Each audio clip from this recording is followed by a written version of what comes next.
Well, welcome to 4 Oak Street. So what have I been doing? Well, concentrating a lot on the lighting. So I'll firstly show you the engine shed. Those lights are now installed, as well as the yard lamps, which are around the turntable here. So there's 3 of them.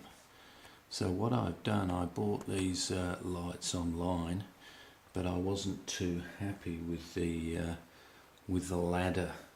So I felt like the ladders were a bit out of scale, as you can see. So I went and bought some ladders online, and they've certainly made the lights appear a lot more realistic.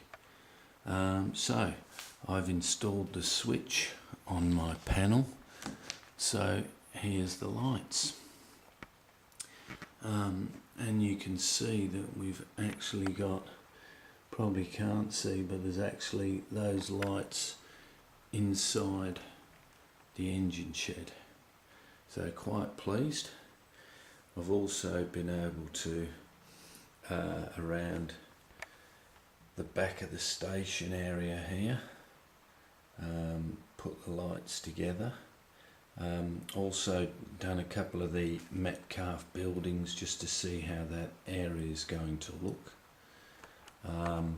So I've got some of the lights wired in here on the descending road to the station.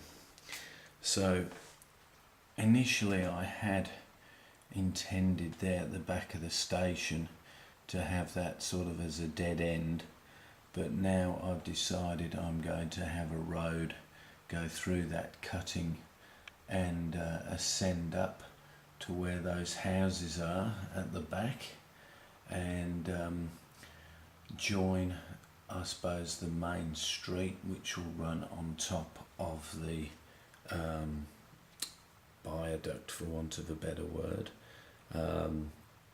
before running around over here, over the bridge, and so on. So yes, starting to get a bit more organised, but it's just a lot of planning, I suppose. Just working out sizes and how it's going to look. So I've started the actual road that descends. So I've got it set up on the bench here. So at the moment it's got a slight twist in it. So this is it will descend upwards and curve around. So made with 3mm MDF. Just a question firstly of cutting the actual road as such. Once you've done that, I then cut another one for the base, and then I on the sides put like a 3mm runner, and then glue the bottom section using glue and pins, and then fit the top section. And as you can imagine, the slope increases the distance, I suppose, and that has a tendency to make it slightly twist. So at the moment I've just got it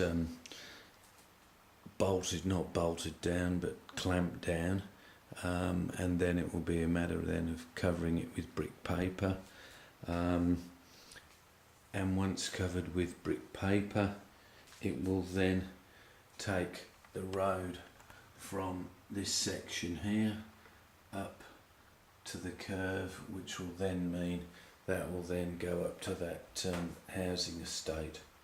So I've got the potential, I suppose, now with quite a bit of road coming, whereby it's possible for a vehicle to come across the bridge down the high street through the estate, and then on a return come back down to the back of the station before returning up this road here.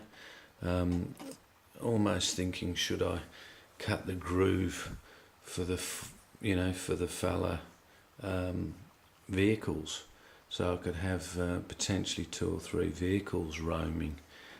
Plus there's also, when it crosses the bridge, this whole area here is going to be raised before moving off down along that section, before going possibly over a bridge near the viaduct. So potentially quite a bit of road area. So that's what I've been up to.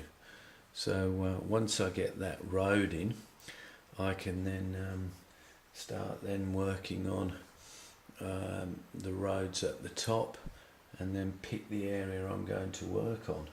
So a lot to do, but pretty happy with the way the lights have turned out, using those panels as per Stephen Humphries.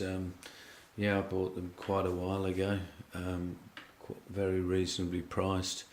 Take 27 lights on each panel if required. So I've also got all the station lights to do, which aren't done, but yes, that's what I've been up to in between working and doing everything else. So thanks for all the people that have subscribed, and hopefully I'll get some more progress done in the near future. Thank you.